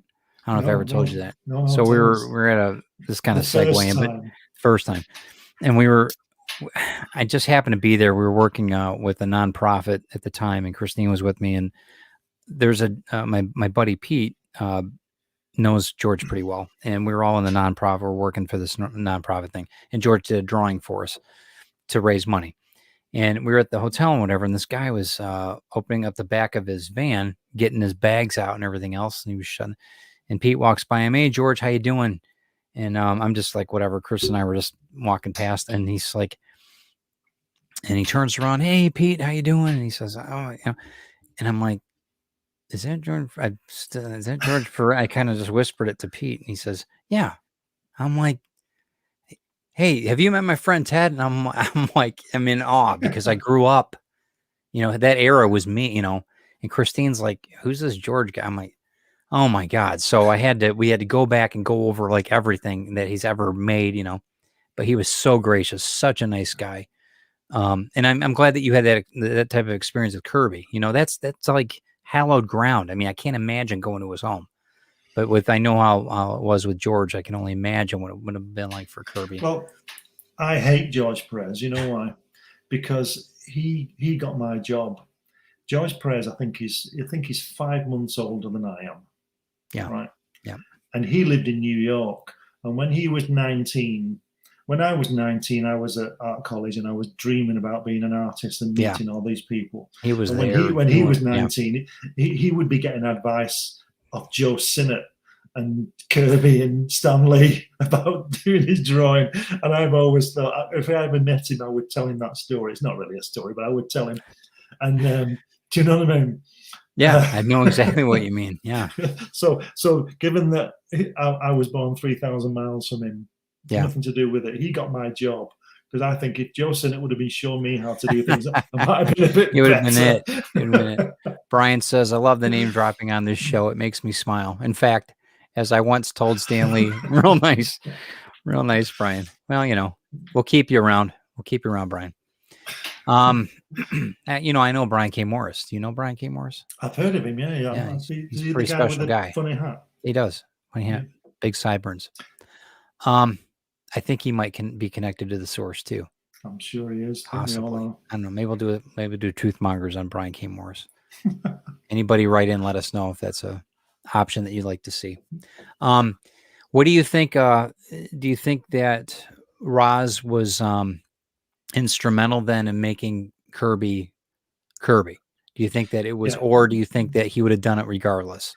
I think he probably would have done it in some way, but I think it's like it's like Lennon McCartney type of thing, isn't it? Yeah. The greater of the two parts type of thing. And but I think he would have been an artist and probably been as good as he was, but she allowed him to get on with it. She was perfect for him. And she didn't really, the distractions weren't there for him to be distracted with daily life. And that happens a lot. I mean, not having to drive anymore, not having to do that probably was a blessing to him, even if he didn't realize it.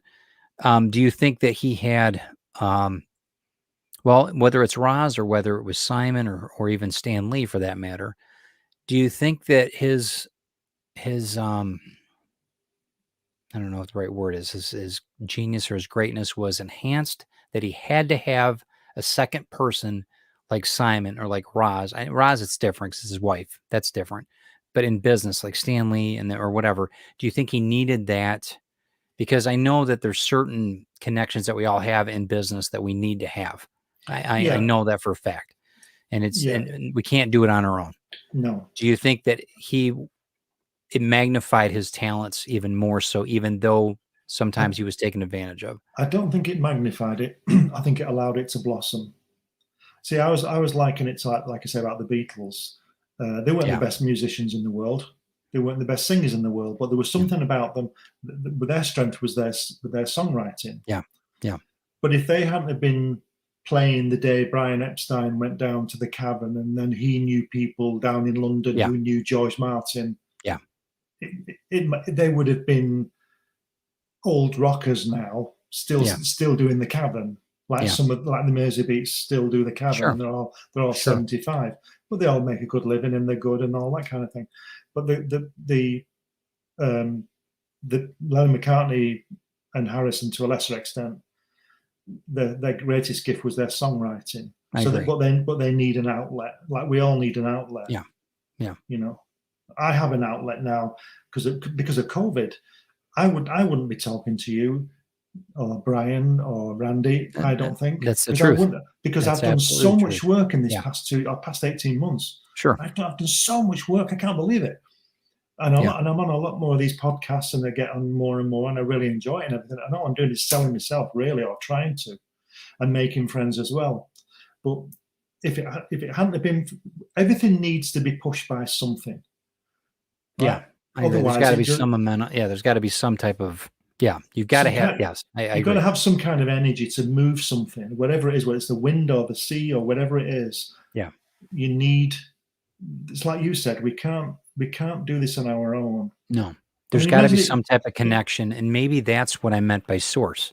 Yeah. You know, there's got to be. You were talking about the universe, God, whatever you call it, is guiding us somehow or answering us, and I think that probably.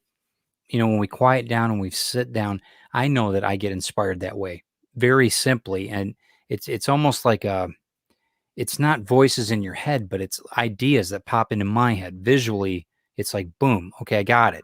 And I write it down. If I don't write it down, it's going to disappear. And I'm sure Kirby was in that same type of environment, especially if everything else was around him was quiet. Yes. So let me tell you something happened to me this afternoon, and it made me laugh out loud, even though I was on my own. I'm on my own, and I laughed out loud. I was drawing, and I was listening to stuff. I listen to all sorts of things mainly on YouTube while I'm working and all this kind of thing. And there was this thing about the law of attraction thing. This lady was doing. I think it was a TED Talks thing. Yeah, one of mine. Cool. No, okay. Not one of yours. No. The TED Talks. I'm working on a copyright thing right now. All right. And she was talking about getting my name back. She was talking about accepting, right? Accepting being open to the universe. She was saying that the universe is just giving you all these opportunities about everything. They're always there all the time for everybody. Yeah. And you have to accept them. And this is what made me laugh out loud, because she said, say out loud. She's talking to an audience, not to me. She said, say out loud, if I'm so good, or no, if I deserve, if I'm so good and deserve success, show me. So I said, if I'm so good and deserve success, show me. I said it out loud. So I answered it. And what happened? And then about 30 seconds later, I laughed out loud because it was there in front of me. I was drawing it. That's what I do. Do you understand what I mean? Yeah, I got you. I'm not saying it's successful yet, but it's there. You put it out there. Now you just got to accept it. That's it. And I was doing it. I was already doing it. Because people think, show me the success. Oh, and the bank ring up and they've got $10 million in the bank. Well, it doesn't work that way. No, you've got to put some work into it. You've got to, yeah, you do. You know? And I don't think that we, we're talking about that with segueing with Brian's show and that 2 years ago when before COVID hit and anything, plugging into Brian's ideas and what he was doing his show and that, and it wasn't nearly as, not popular, but there weren't as many followers. There were followers, but it was like, but it's almost like, my mom used to say, I wish something good would happen today. And that's the wrong way of thinking. It's a completely wrong way of thinking. I'm going to make something happen good today for somebody else first. And that's what I caught when then after I started saying that kind of myself over the course of the beginning of the year, bumped into Brian's show. It came across my YouTube. So I decided to watch it. And I saw him every once in a while. It would come across on my Facebook, this guy with the fez, whatever. But it started building and I started like really listening and like, oh, you know what? Okay, I started drinking the Kool-Aid a bit. I'm like, I get what he's doing now. It's completely awesome. And then it snowballed. I started getting work, more work and more work. And then all of a sudden my books were published and on and on and down the road. But a whole slew of creative people then COVID hit, a whole slew of creative people I was actually interacting with. We were talking about tribe connection and all that other stuff. I don't think it's a mistake. I really don't. I think that we had to put some work into it, but I think that we're definitely we're definitely connected somehow, if you want to call it, with source. What it is that, like I said, and I've said this before on these podcasts as well, is that people, I've stopped apologizing. I've traveled quite a bit, and I used to not tell people because I could see that they haven't done it. Yeah, right. And they were maybe not jealous, but they weren't. They didn't happy. understand. They don't understand the concept. Yeah. But now, as I've said before, I'm quite comfortable with it because all I've done is seen my opportunities and taken them. And I've probably missed more than I've taken. But those opportunities, like I've been to America 20 times. I know lots of people who want to go, haven't been once. Yeah. How have I been 20 times? Well, I'll buy a ticket and get on an aircraft and I fly over the ocean and I'm there. Mm-hmm. Getting the money might be the problem, but it's possible. And I've done it 20 times. But why can't they do it once? Yeah. And it's because they'd rather do something else. They don't want to Exactly. save up. Right. They don't want. They'd rather go out to the pub. Mm-hmm. They'd rather have a new car. There's no sacrifice, or there might be too many sacrifices. Because I tell you, if I ever got a lot of money, lottery kind of money, mm-hmm. I've got an idea that, and I guarantee this has never been done. And I can only do it with a lot of money because I need to go to every country in the world. Mm-hmm. There's 185 countries. Really? Is that many? Yeah, wow. Yeah. So I'm probably not going to do it. But I need the best camera, and I need an aircraft, and the money to go to these all over to do this particular book I want to do. That's a hell of a goal, though. But you can do it. But I can do it, but I've not got the money to pay for all those air tickets. But that just means there's ways to do that. There's ways that it works out that way. That could be done. That is a good challenge. Well, this is why I'm producing Hatch, and I'm going to sell it to Disney, and for $10 million, and they can do what they want with it. And I'll just get a camera, pack a suitcase with Helen, and see you later. That's good. Yeah. Night, Irene. Yeah, right. Go. Hold on one second. Dan writes, I call that Inspirions, little subatomic packets of inspiration slating through the universe like cosmic rays, and sometimes those particles strike a creative mind, and so we all get these. Yeah, I agree with. I really think that, and it's not to say that you shouldn't act on everything. Maybe you shouldn't, but there's certain things that you said to me one time, Glenn, when we first met. You need to take the opportunities. You make your own opportunity, you told me. And you're right on a lot of it. Sometimes it's serendipitous. Certain things happen, they fall into place, or somebody comes in your life that can help, but you've got to get yourself in position to,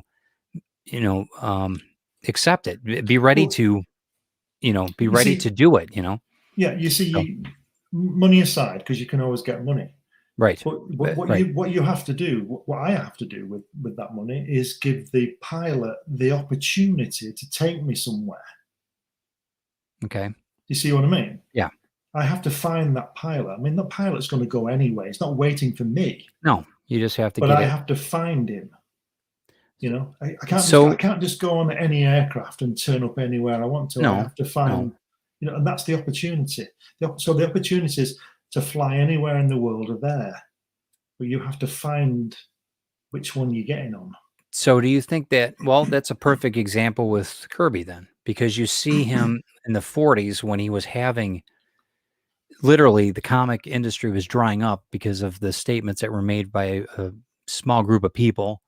Even the UN got, or I think the United Nations, maybe it was the government that got involved. They were treating him almost like they were communists, these comic creators. That was in the 50s. 50s. Okay. So, but they were building a career. Then all of a sudden it was for naught. Now they had to move to different other companies. He and Simon moved a bunch of different times to different companies after they made certain IPs and before they were called IPs. They just launched their own company when that happened. Right.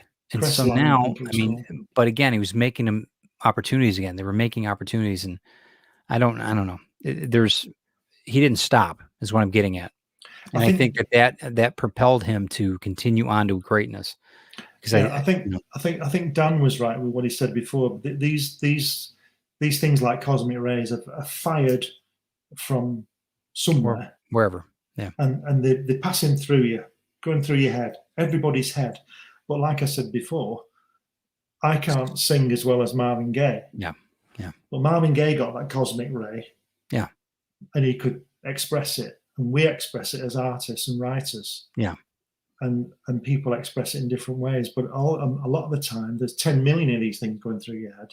Sure. And Kirby, and you're certain tuned. We're all tuned to certain things, and maybe that's why we can't all sing, or we all can't. Yeah. We're tuned to certain like we talked about frequencies at one time on the different shows. You guys should go back and look through our video catalog, our extensive catalog. Yeah, right, of the Truth Mongers. But that's very true. I think that maybe, and it was good that Kirby wasn't really a bibliophile. He didn't really. Did he read a whole lot? He must have. He did because later, the mythology, the mythology side of fiction. Yeah, and I know he had quite a crazy life. I heard about the biplane or whatever that he flew over the Empire State Building when in 30. What was it? He didn't fly it. It was his friend. Okay, but still, I mean, how many people get to fly over when it's being built? Right? Not only that, they flew upside down. Yeah, how crazy is that in a two-seater, biplane? No cockpit. It's nuts. Fucking crazy. It's nuts. And he was 15. I think his friend was 18. I'm not sure. He was 15 years old, and he said to me, "I'm laughing my fool head off." Oh, sure he was. As he put it, upside down. He says, the guy said, "Do you want to see the Empire State Building?" And it was there, being built. And he said, "Yeah." So he turned the plane upside down and flew over the top. He gets shot down now if you didn't know. No doubt. Yeah. What do you think? Having everything, he passed away quite a few years ago, and that.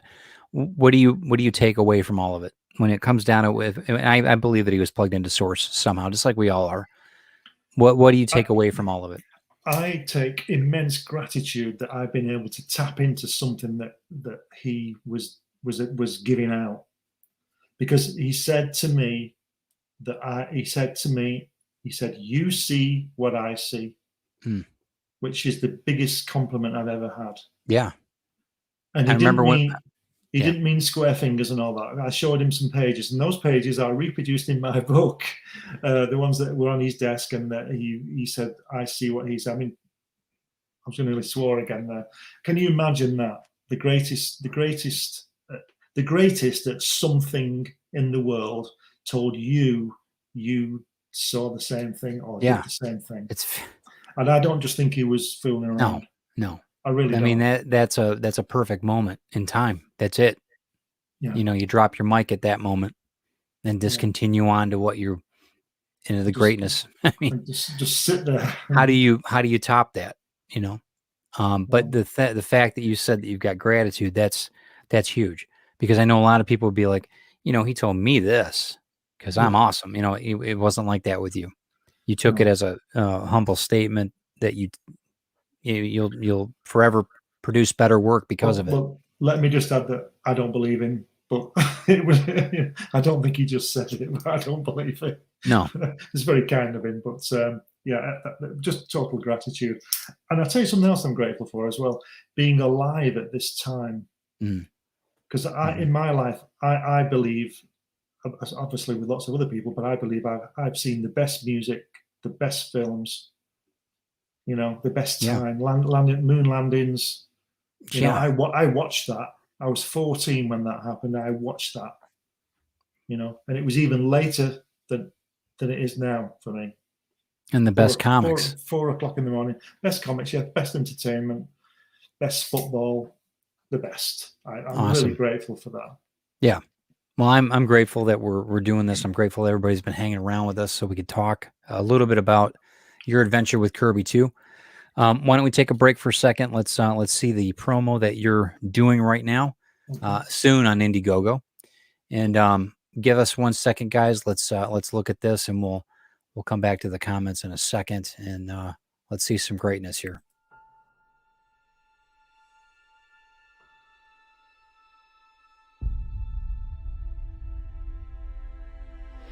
when they mined an area,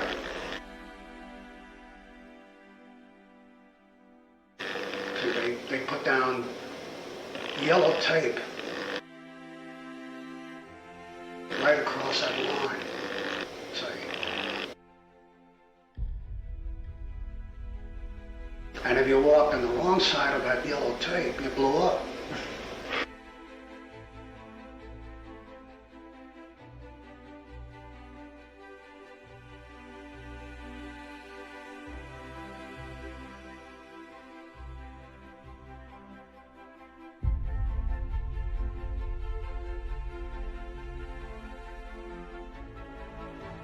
Strange Tales 136, I remember it very clearly, and that was my first exposure to Kirby.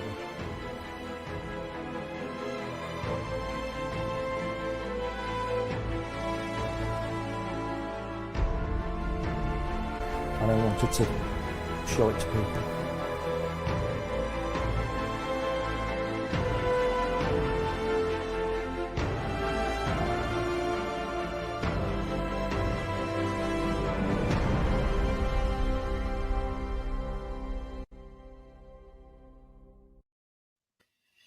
That's awesome. Do you know it makes me want to buy it?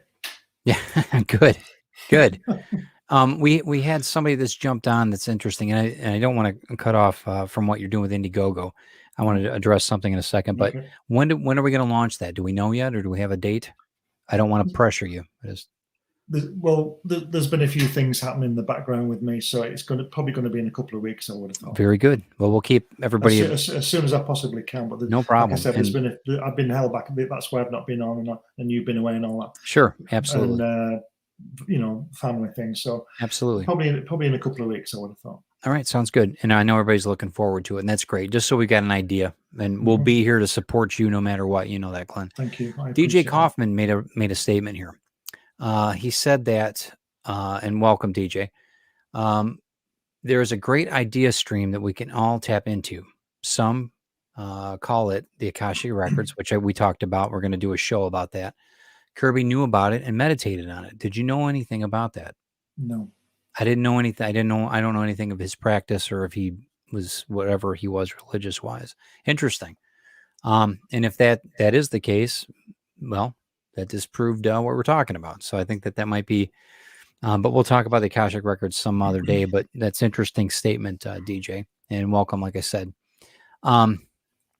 there's a lot to this. I think that, greatness is not something that is, I think we are born, we're all born geniuses. I really do think that. And I think that through our lives, we kind of get misdirected sometimes, and we lose our greatness. But I'm surrounded by greatness. The people that I'm affiliated with, you included, Glenn, and I feel very very fortunate and very lucky that I'm involved with this creative group. And I think that Kirby is, and I think that Kirby was part of a larger consciousness that we're all tapping into. I'm not as forgiving as you. I don't think people get distracted. I think people want to be distracted sometimes. Well, yeah, some do. All that kind of thing. Do. But I really think that I think we all tap into this source. But I think that on the creative side, very few people do. It's like when people say to me, and this will sound arrogant again, but I don't care.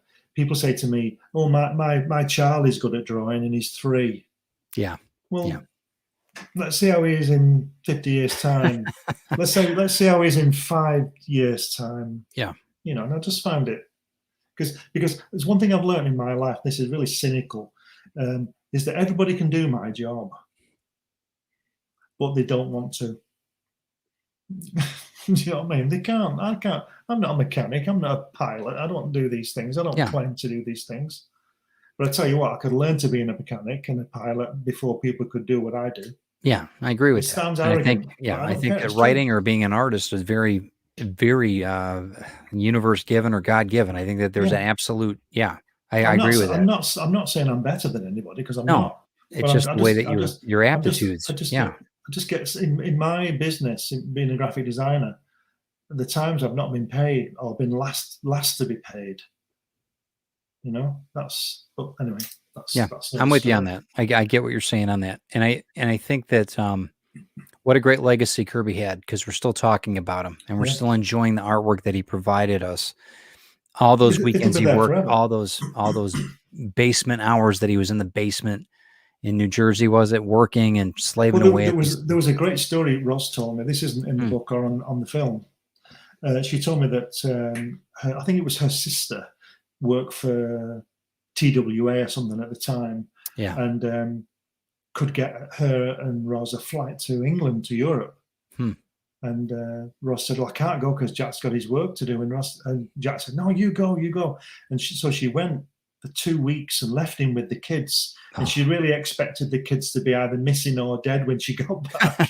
But obviously they weren't. And she said to me, to this day, and this is obviously like this would be like 30 years after the event, she said to me, I still don't know how he did it. No, I don't know, but I think he got the neighbors in. I'm sure he did. I think somebody came and took him to school or whatever. But he did his work on time, and maybe he just did it later, you know.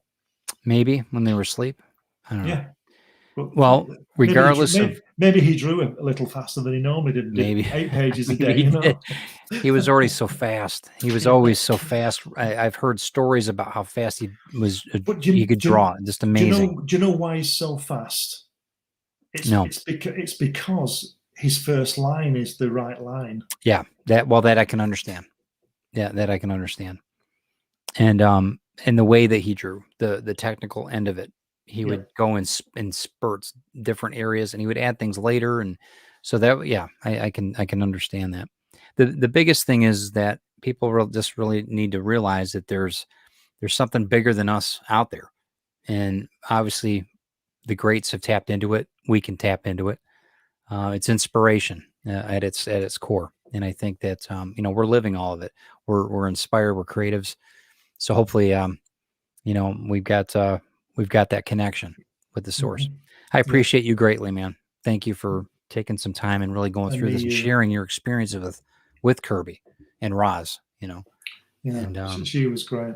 She was wonderful. I think that you're a real testament to them and to his legacy, much like his fans are and his children and everything else. But, okay. Everybody knows that, if anybody doesn't know what's going on with Ted Davies Artistry, you can check back on the videos from Tuesday on TED Talks. I do want to promote the new podcast that's going to be coming out November 5th called From the Trenches of Hollywood, which I'm going to be co-hosted with Craig Hall, the producer and writer for the adaptation of my book Retrieve. That's being optioned right now, or developed. Sorry, what time is that going to be on? That's going to be on. It's going to be pre-recorded. It'll be 5 o'clock Eastern Standard Time on Friday, November 5th. We're going to have it on for 10 weeks, and it'll be a 10 episode. Basically, how you take. It's going to be all facets of Hollywood as far as getting your ideas down, getting it scripted, getting through the gatekeepers, that kind of stuff. It'll be very true to form because Craig Hall's been doing this for 30 years, and he wants to show people that there's avenues. There is an avenue to it, and there's a way to get the thing done from literally from your dining room table writing to where you can get it into a script format. And there's going to be some professionals that we're going to be talking with in the industry. But we're going to end up doing from November 5th until once a week until Christmas. And it'll be just a good format so people get some good ground of traction on their work, and it'll help a lot. I know it's going to help a lot. I really wanted to do something to give back to everybody too. Look forward to that. Yeah, it should be really a good, really thought-provoking way to get and an accountable way to get your stuff motivated into script. So, but I'm going to let me show the 16-second run through real quick.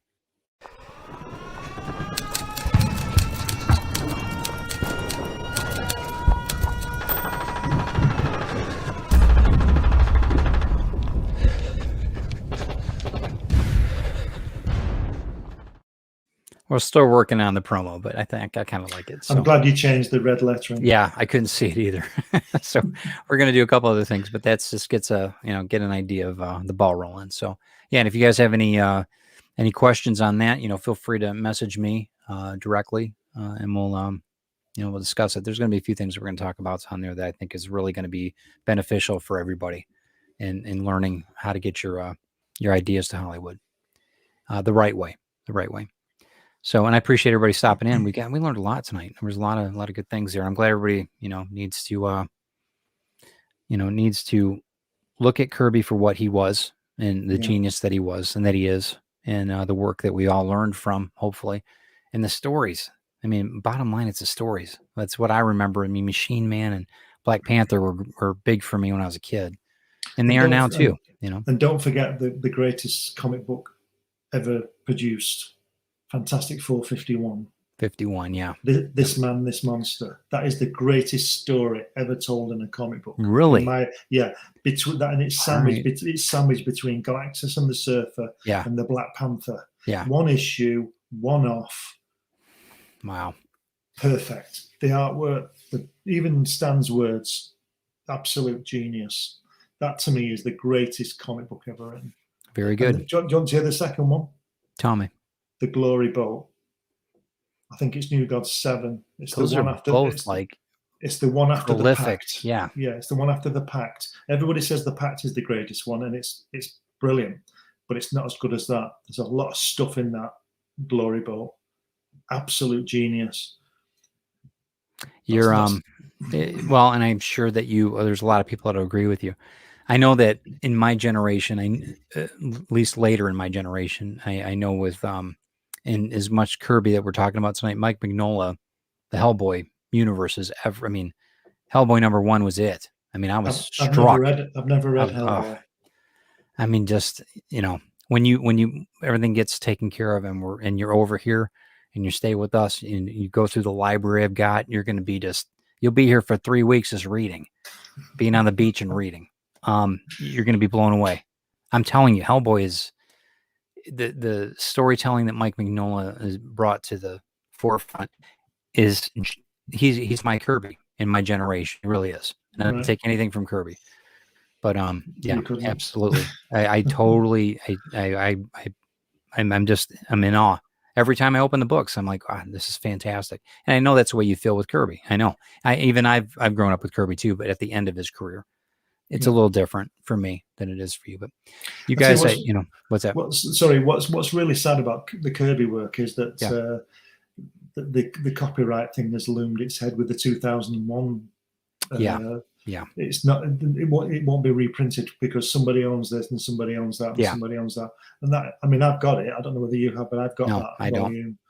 But if anything deserved to be produced at the artist's size, those new books. Right. The bigger. It's that. Forget the color. Don't color it. Just show those pages. And I think the Kirbys still have those pages. Yeah. I'm not sure, but if they could produce that book. That would be awesome. That would be you can't. Yeah.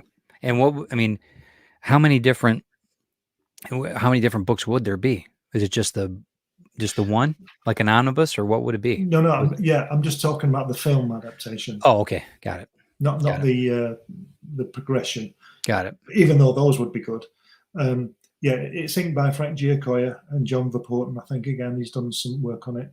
I think it's about 40 pages. I think.